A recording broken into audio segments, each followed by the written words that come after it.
ओम सच्चिदानंद रूपाय विश्वोत्पत्त्यादि Hathaway तापत्रय विनाशाय श्री कृष्णाय वयम नमः। सादर जय श्री कृष्ण मित्रों, विजया एकादशी का व्रत जो भी स्त्री पुरुष श्रद्धा के साथ करते हैं उनको कार्य क्षेत्र में विजय श्री की प्राप्ति होती है, सभी शत्रुओं का नाश होता है, सभी पापों का नाश होता है, जो भी मनोकामना होती है वह पूर्ण हो जाती है। तो मित्रों, आज आपको हम बताएंगे इस वर्ष 2022 में विजया एकादशी का व्रत कब रहेगा और इस व्रत को आपको किस प्रकार से करना चाहिए जिससे कि आपकी मनोकामनाएं पूर्ण हों। तो मित्रों, आप सभी का बहुत बहुत स्वागत है आपके अपने ही चैनल एस्ट्रो गुरुजी में। यदि आपने अभी तक हमारे चैनल को सब्सक्राइब यदि नहीं किया हो तो अभी सब्सक्राइब कर लें और बेल आइकन को अवश्य दबाएं, जिससे हमारे अगले आने वाले नए वीडियो की नोटिफिकेशन सबसे पहले आपके पास पहुंचे। आप नित्य नई नई ज्ञानवर्धक जानकारियां व नित्य का राशिफल हमारे चैनल से प्राप्त करते रहें। तो फाल्गुन मास के कृष्ण पक्ष की उदया तिथि को एकादशी का जो व्रत किया जाता है उसे विजया एकादशी कहते हैं। इस एकादशी को विजयश्री देने वाली एकादशी कहते हैं। इस एकादशी का व्रत करने से व्यक्ति को हर क्षेत्र में विजयश्री की प्राप्ति होती है। प्रत्येक एकादशी में भगवान विष्णु जी की पूजा का विधान होता है। एकादशी का व्रत करके भगवान विष्णु जी की पूजा करने से व्यक्ति जीवन के हर क्षेत्र में विजय प्राप्त कर लेता है, अपने शत्रुओं को परास्त करने की शक्ति रखता है और अपने आने वाले जीवन को भी वह खुशहाल बना सकता है। तो आइए अब हम जानते हैं विजया एकादशी का शुभ मुहूर्त, पूजा विधि और इसकी व्रत कथा के बारे में। विजया एकादशी का मुहूर्त इस प्रकार से रहेगा। दिनांक 27 फरवरी 2022 को उदया तिथि होने के कारण विजया एकादशी का व्रत रखा जाएगा। तो विजया एकादशी के दिन खास योग बन रहा है। इस दिन त्रिपुष्कर योग के साथ ही सिद्धि नाम का योग भी बन रहा है। त्रिपुष्कर योग रहेगा 27 फरवरी को प्रातःकाल 8:49 पर और सिद्धि नाम का योग रहेगा 26 फरवरी को रात्रि 8:52 तक रहेगा। विजया एकादशी की पूजा विधि इस प्रकार से रहेगी। धर्म ग्रंथों के अनुसार विजया एकादशी के दिन व्रत करने वाले मनुष्य को ब्रह्म मुहूर्त में उठकर के स्नान करना चाहिए। स्नान आदि से निवृत्त होकर के इस व्रत का संकल्प लेना चाहिए। इसके बाद भगवान विष्णु जी और माता लक्ष्मी जी की मूर्ति को गंगा जल से स्नान करावे, पंचामृत से स्नान करावे, शुद्ध जल से स्नान करवा करके वस्त्र आदि से श्रृंगारित करें। रोली मोली चावल और अक्षत चंदन आदि चढ़ा करके धूप दीप नैवेद्य अर्पित करें, कर्पूर से आरती उतारें। ध्यान रहे कि लक्ष्मी पूजन के दौरान शुद्ध घी का दिया आपको जलाना चाहिए। पूजा करने के पश्चात अपने रोजाना के कार्य आप करें। विजया एकादशी के दिन व्रत करने वाले पूरे दिन मन ही मन भगवान का ध्यान करते रहें और शाम के समय भी भगवान की पूजा करें, आरती करें और फलाहार आदि करें। तो विजया एकादशी का महात्म्य इस प्रकार से श्री कृष्ण भगवान ने बताया था कि एक बार सूत जी कहते हैं कि हे ऋषिवरों, एक दिन बलशाली अर्जुन ने कृष्ण भगवान से पूछा कि हे सखे, प्राणी संसार में ज्ञान व अज्ञान के वशीभूत होकर के नाना प्रकार के पाप कर्म किया करता है, अतः आप ऐसा कोई उपाय बताइए जिसके करने से प्राणी के सभी पाप नष्ट हो जाते हैं। तो कृष्ण भगवान कहते हैं कि हे पार्थ अर्जुन, पापी के समस्त पापों को नष्ट करने की क्षमता भगवान श्री हरि का नाम स्मरण करने में ही होती है, परंतु प्राणी उनके श्री चरणों में भक्ति पूर्वक चित्त नहीं लगा पाता है। अतः प्राणी को चाहिए कि वह भगवान की प्रिय एकादशी का व्रत हर माह करे। एकादशी का व्रत करने से जीव के समस्त पाप नष्ट होते हैं, उसकी मनोकामनाएं पूर्ण होती है और वह स्वर्ग को प्राप्त कर लेता है। तब आगे अर्जुन ने कहा कि हे श्री कृष्ण भगवान, आप एकादशी व्रत का वर्णन करें, उसकी विधि क्या होती है, इसके करने से क्या फल मिलता है। तो भगवान श्री कृष्ण जी कहते हैं कि एकादशी का व्रत दशमी की तिथि से ही आरंभ हो जाता है, यानी इसका जो नियम होता है दशमी से आरंभ होता है। दशमी की संध्या को व्रत का संकल्प मन ही मन लेना चाहिए और एकादशी वाले दिन प्रातःकाल नदी, सरोवर, बावड़ी, कुआं आदि या अपनी सुविधा के अनुसार अपने घर में ही अपने नहाने के जल में गंगा जल या तीर्थ का जल लेकर के तीर्थ देवता का स्मरण करके स्नान करना चाहिए।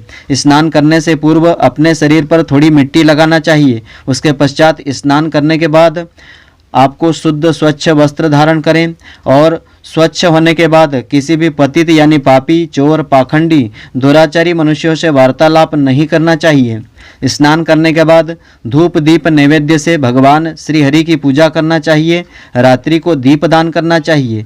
रात्रि में निद्रा और मैथुन का त्याग दें और समय पर भोजन या फलाहार लेवें। सत्संग आदि शुभ कार्यों में व्यतीत समय को करें। शुक्ल और कृष्ण पक्ष दोनों की एकादशियों को समान ही समझना चाहिए, उनमें भेद मानना उचित नहीं होता है। इस प्रकार नियम के अनुसार जो प्राणी एकादशी का व्रत करते हैं वे अनन्य धन संपदा को प्राप्त कर लेते हैं, उन्हें महान पुण्य फलों की प्राप्ति होती है। तो अश्वमेघ यज्ञ से 100 गुना फल एकादशी व्रत से सहज ही मिल जाता है। तो 10 उत्तम ब्राह्मणों को भोजन करवाने से जो पुण्य फल की प्राप्ति होती है, वही फल एकादशी का व्रत करने से सहज ही प्राप्त हो जाता है। उससे 10 गुना फल एकादशी से मिल जाता है। अन्नदान के बराबर संसार में कोई पुण्य नहीं होता है। इस दान से स्वर्गीय पितृ तृप्त होते हैं। इसका महात्म देवता भी वर्णन नहीं कर सकते हैं। तो एकादशी का व्रत का फल तभी मिलता है जब व्यक्ति नियम पूर्वक इस व्रत को धारण करता है। एकादशी व्रत करने पर यज्ञ दान तप के फल मिलते हैं। इस व्रत में शंख से जल पान नहीं करना चाहिए। इस दिन मांस मदिरा अन्न इस व्रत में प्रयोग नहीं करना चाहिए। एकादशी का व्रत का जो फल है हजारों यज्ञों से भी अधिक मिलता है। भगवान के मुख से यह श्रवण करके अर्जुन बोले कि हे भगवान, आपने एकादशी व्रत को इतना फलदायक बताया है, उसके विषय में शंका हो रही है। आप कृपा करके बताएं कि एकादशी को इतना ज़्यादा महत्व क्यों प्राप्त हुआ है। तब भगवान श्री कृष्ण जी कहते हैं कि हे पार्थ अर्जुन, एकादशी व्रत श्री हरि की आदि शक्ति है, इसी कारण इसे इतना महत्व प्राप्त हुआ है। तो तुम्हें एक पुरातन कथा सुनाता हूँ जो धर्मराज युधिष्ठिर को बताई गई थी। तो धर्मराज युधिष्ठिर भगवान श्री कृष्ण जी से एक बार पूछते हैं कि हे जनार्दन, फाल्गुन मास के कृष्ण पक्ष की एकादशी का क्या नाम है तथा उसकी विधि क्या है, सब विस्तार से मुझे बताने की कृपा करें, मैं आपके मुख से सुनना चाहता हूँ। तब आगे श्री कृष्ण भगवान कहते हैं कि हे राजन, फाल्गुन माह के कृष्ण पक्ष की एकादशी का नाम विजया एकादशी है। उसके व्रत के प्रभाव से मनुष्य को कार्य क्षेत्र में विजय श्री की प्राप्ति होती है, समस्त पापों का नाश होता है, धर्म अर्थ काम और अंत में मोक्ष फल की प्राप्ति होती है। इस विजया एकादशी के महात्म के श्रवण व पठन से यानी सुनने और पढ़ने से समस्त पाप नष्ट हो जाते हैं। देवर्षि नारद जी के पूछने पर ब्रह्मा जी ने इसे बताया था। त्रेता युग में श्री रामचंद्र जी को जब 14 वर्ष के लिए वनवास हो गया था और वहां पंचवटी पर सीता जी का हरण हो गया था, तो वे उनकी खोज में समुद्र के किनारे जा पहुँचे। तब उन्होंने महान अगाध मगरमच्छों से युक्त समुद्र को देख करके श्री लक्ष्मण जी से पूछा कि हे लक्ष्मण, समुद्र को हम किस प्रकार से पार कर पाएंगे।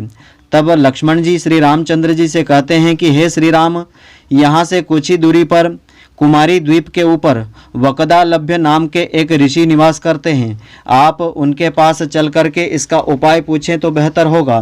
तो लक्ष्मण जी के वचन सुनकर के श्री रामचंद्र जी वकदालभ्य ऋषि जी के पास पहुँचे, उनको प्रणाम करके उनके पास बैठ गए। मुनि ने उनके आने का कारण पूछा। तब श्री राम भगवान कहते हैं कि हे महर्षि, मैं राक्षसों को जीतने के लिए लंका में जा रहा हूँ, आप कृपा करके समुद्र पार करने का कोई सरल उपाय बताइए। वकदालभ्य ऋषि कहते हैं कि हे श्री राम जी, मैं आपको एक उत्तम उपाय और व्रत बतला रहा हूँ कि फाल्गुन माह के कृष्ण पक्ष की विजया एकादशी का व्रत करने से तुम समुद्र से अवश्य ही पार कर जाओगे और तुम्हारी विजय होगी। इस व्रत की विधि इस प्रकार से है कि 10वीं के दिन स्वर्ण चांदी तांबा या मिट्टी का एक घड़ा बनावे, उस घड़े को जल से भर करके तथा उस पर पंचपल्लव 5 प्रकार के पत्ते रखें, अशोक या आम के पत्ते रखें और एक वेदिका पर एक पटले के ऊपर स्थापित करें। घड़े के नीचे 7 नाज यानी 7 प्रकार के नाज रखें, उसके ऊपर जौ रखें एक पात्र में, उस पर भगवान श्री नारायण भगवान की प्रतिमा को विराजित करें, उनकी पूजा श्रद्धा पूर्वक करें। एकादशी के दिन स्नान आदि नित्य कर्म से निवृत्त होकर के धूप दीप नैवेद्य नारियल तुलसी पत्र से भगवान श्री हरि की श्रद्धा पूर्वक पूजा आराधना करें।